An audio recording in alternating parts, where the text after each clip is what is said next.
The compound of Ubong, a prominent African man, was a place of vibrancy and chaos. With 7 wives and a household teeming with children and servants, his home was a bustling activity center. Ubong, however, was not a man content with the love of one woman or the simple joys of family life. He was a man of insatiable desires, driven by his need to acquire and control. His latest wife, Edidiong, was unlike the others. She was young, beautiful, and carried an air of mystery that had captivated him from the moment they met. She had appeared in the village one day, wandering near the sacred stream that no one dared approach. Her origins were unknown, but her beauty had made her the subject of much speculation. When Ubong brought her into his household, the other wives bristled with jealousy. They whispered among themselves, their words laced with suspicion. "She is not like us," said Ime, the eldest wife. "There is something strange about her." But Ubong dismissed their concerns. He was a man of authority, unaccustomed to being questioned. "She is my wife now," he declared, "and that is all that matters." Edidiong, for her part, was quiet and reserved. She kept to herself, avoiding the disputes that often erupted among the other wives. Her beauty and mysterious demeanor only fueled their resentment, but she remained an enigma even to Ubong. The first sign of her secret appeared on a moonlight night. Ubong, returning late from a visit to the neighboring village, saw a shadow slithering across the compound. At first, he thought it was a snake, but as he drew closer, he realized it was something else entirely. The figure moved from an unnatural grace, its form shifting between human and serpent. He froze, his heart pounding as the figure disappeared into the darkness. The following day, he confronted Edidiong, his voice trembling with anger and fear. "What are you hiding from me?" he demanded. Edidiong looked at him, her eyes filled with sadness. "There are things you do not understand," she said. "Things that are beyond your control." Her words only deepened his unease, but he kept what he had seen. He was a man of pride, unwilling to admit that he was afraid. Yet, from that night on, a shadow hung over their household, one that would grow darker with each passing day. The nights were no longer Edidiong's own. Each time she transformed into a serpent, her curse grew heavier. The goddess' voice became a relentless drumbeat in her mind, echoing the same chilling demand: "Kill him or suffer eternally." Edidiong knelt by the stream one freezing night, the transformation fresh and painful. Her serpent's body shimmered under the moonlight, her scales catching the faint glints of starlight. The goddess appeared, her form towering above the water's surface. Her presence was more imposing than ever, a swelling manifestation of power and wrath. "You test my patience, child," the goddess said, her voice slicing through the stillness. "Each night you delay, you defy me. Do not mistake my mercy for weakness." Tears welled in Edidiong's eyes, but they evaporated before they could fall. She called her body tightly, shielding herself from the goddess' wrath. "I love him," she whispered. "Despite all his flaws, I love him. Please take my life instead. Spare him." The goddess let out a laugh, a sound like crashing waves. "You love a man who sees you as nothing more than another possession?" she spat. "You cling to a love that he does not deserve. Your feelings mean nothing to me." Edidiong shivered, her serpent's body trembling with both cold and despair. The goddess leaned closer, her glowing eyes dull into Edidiong's soul. "By the next moonless night, you will act. If you fail, your suffering will know no end." Edidiong slithered back to the compound when the goddess vanished, her mind heavy with dread. She avoided Ubong, afraid glancing at him would break her delicate resolve. Each moment felt like a countdown to her inevitable betrayal. The other wives, noticing her growing isolation, whispered among themselves, "She is no longer one of us," Nse said. "There is a darkness about her." But Ubong in his pride dismissed their concerns. "You are imagining things," he said. Yet, in the silence of the night, he could not shake the feeling that something was wrong. The moonless night arrived with an eerie stillness. The sky, devoid of light, seemed to press down upon the world. Even the insects that usually chirped in the darkness were silent, as if the land itself knew something dreadful was about to unfold. Edidiong sat alone in her hut, trembling as the transformation began. Each time, it felt as though her body was being torn apart. Her limbs twisted, her skin splitting to reveal shimmering scales underneath. This night was no different except for the sense of finality that gripped her heart. As she completed her transformation, she felt the goddess' presence before she heard her voice. "It is time," the goddess said, her tone cold and commanding. "You will end his life tonight." Edidiong slithered through the compound, her serpent's body gliding silently over the dead. The other wives were fast asleep, their huts dark and still. As she approached Ubong's hut, her heart pounded. Memories of their time together, his laughter, his rare moment of tenderness flashed through her mind.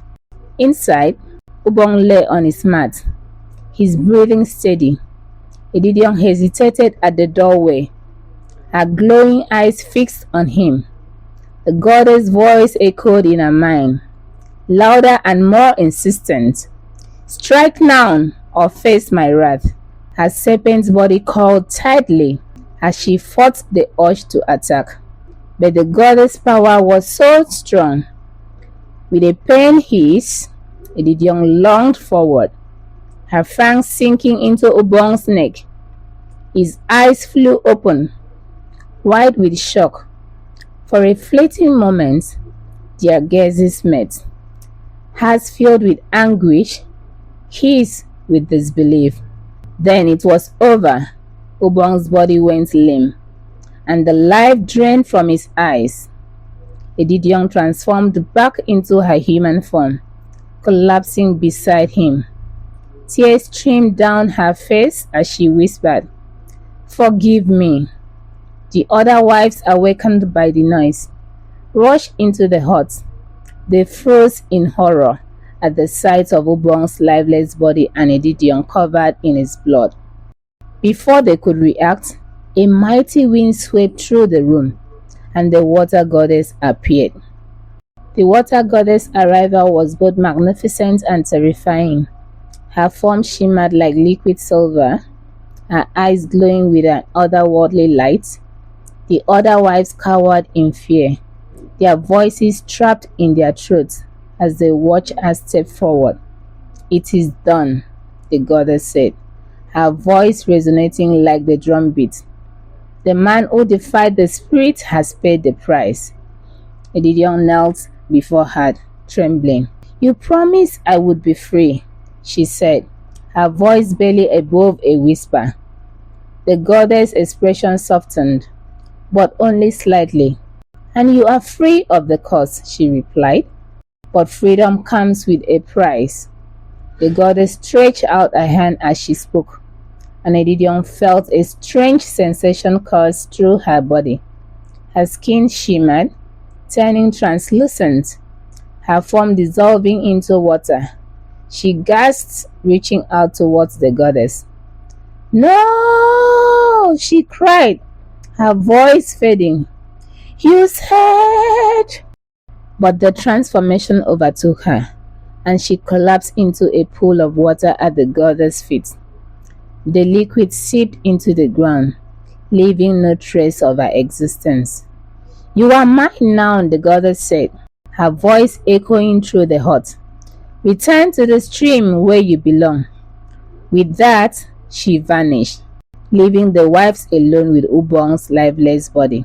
The silence was heavy, broken only by the soft sobbing of the eldest wife, Ime.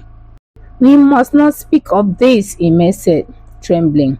"The spirit will not forgive us if we do."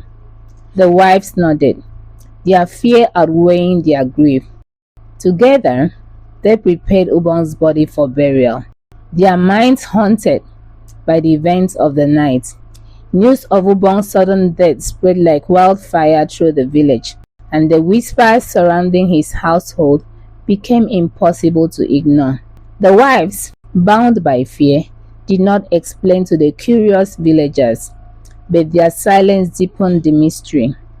Sensing that something unnatural had occurred, the village elders convened under the ancient Iroko tree.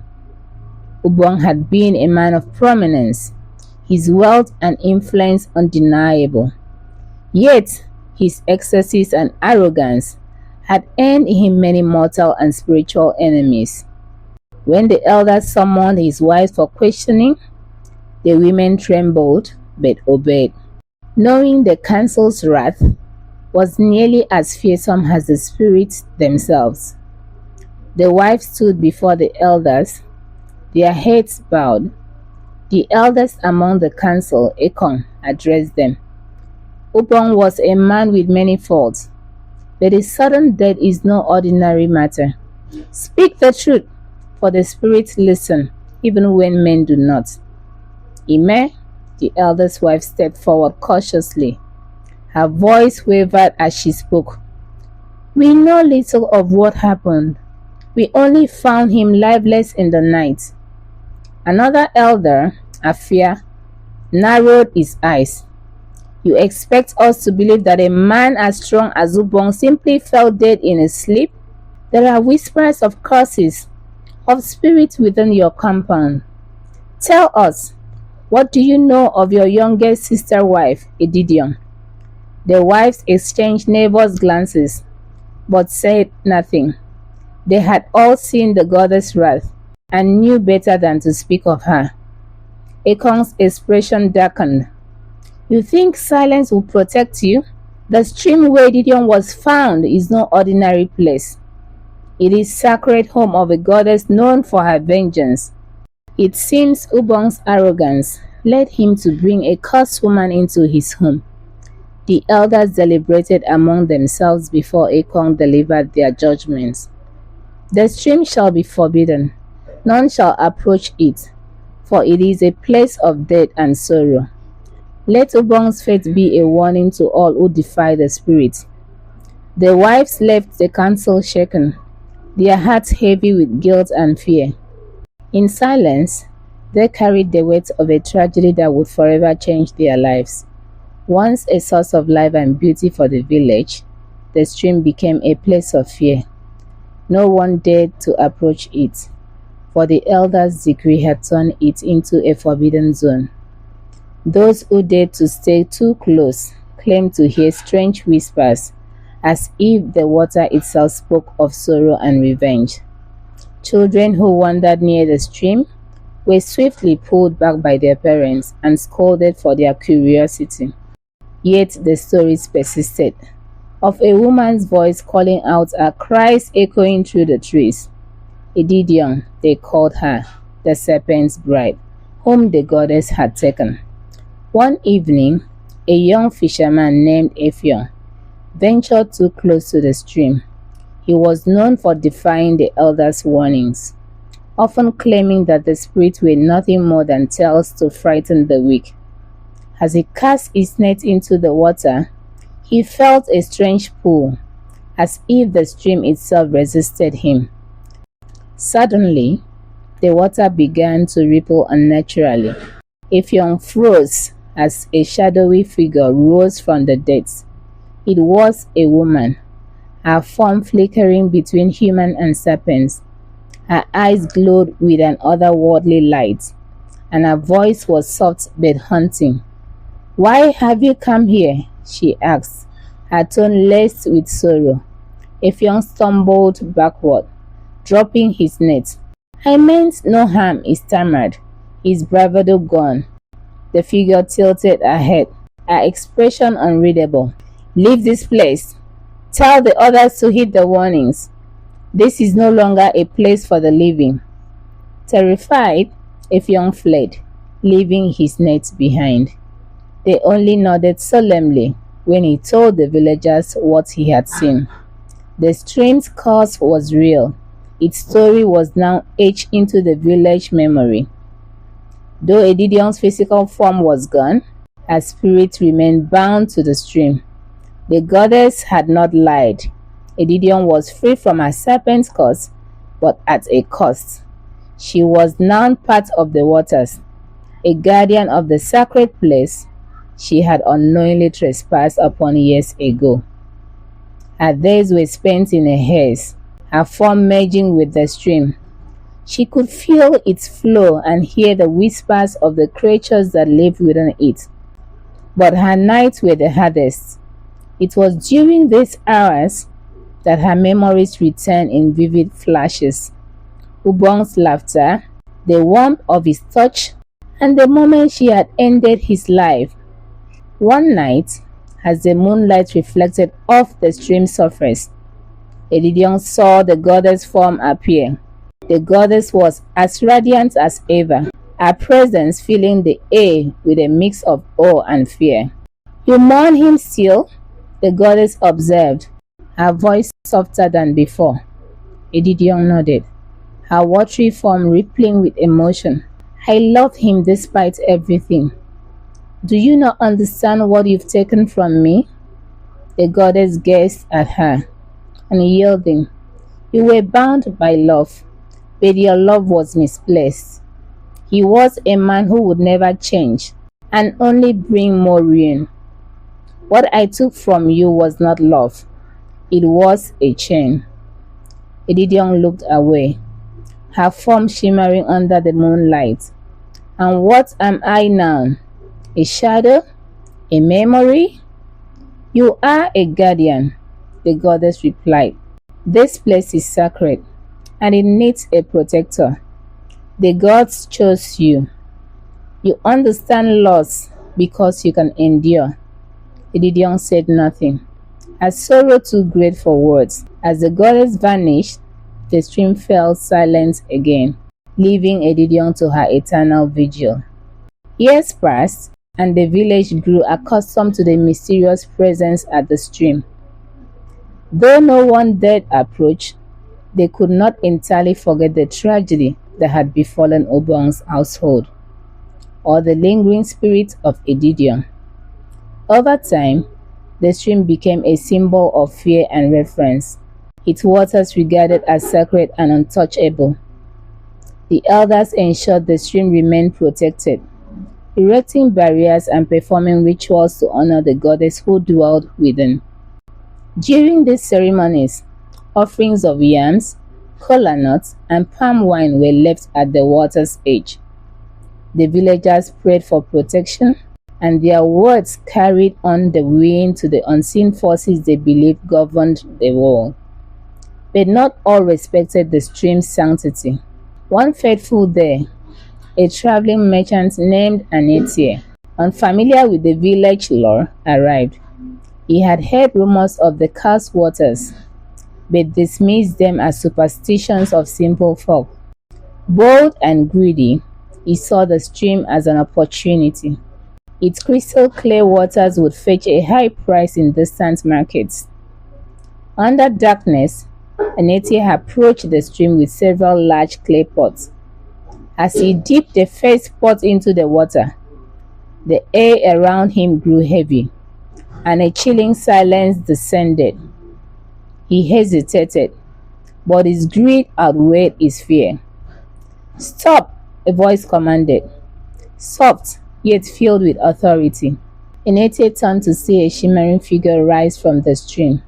It was Edidiong, her form both beautiful and terrifying. Her glowing eyes pierced through him.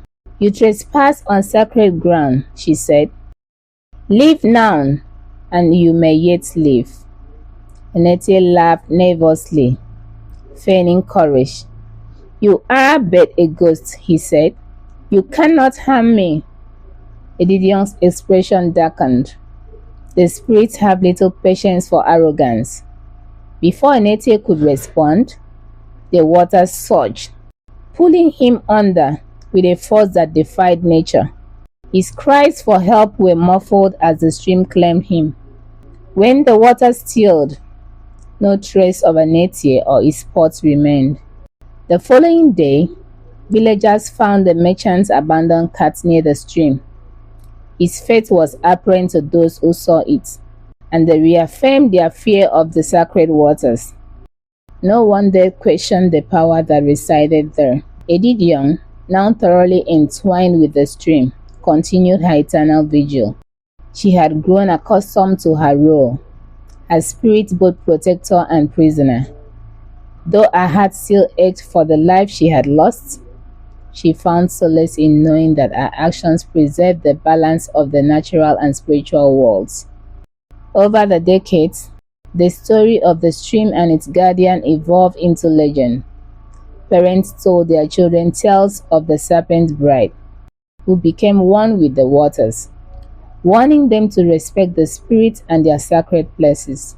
Songs were composed and dances performed, celebrating the mysterious power of the stream. Though generations passed, Edidiong's presence remained constant, an eternal guardian of the sacred stream. Her story became woven into the fabric of the village identity, a reminder of the consequences of hubris, the cost of love, and the enduring strength of the human spirit. Even as the village modernized, the stream remained untouched, a silent testament to a time when gods walked among men, and a woman's sorrow shaped the fate of all who lived there. When the moonlight reflected off the water's surface in the quiet moments, some claimed they could still see her, watching, waiting, and protecting the sacred ground she now called home. What lessons have you drawn from this story? I would like you to drop that in the comment section. Personally, I've learned that we should not be greedy, proud, or arrogant. Thank you so much for watching. Kindly like, subscribe, share, and suggest a storyline you would like us to capture in subsequent videos. Bye!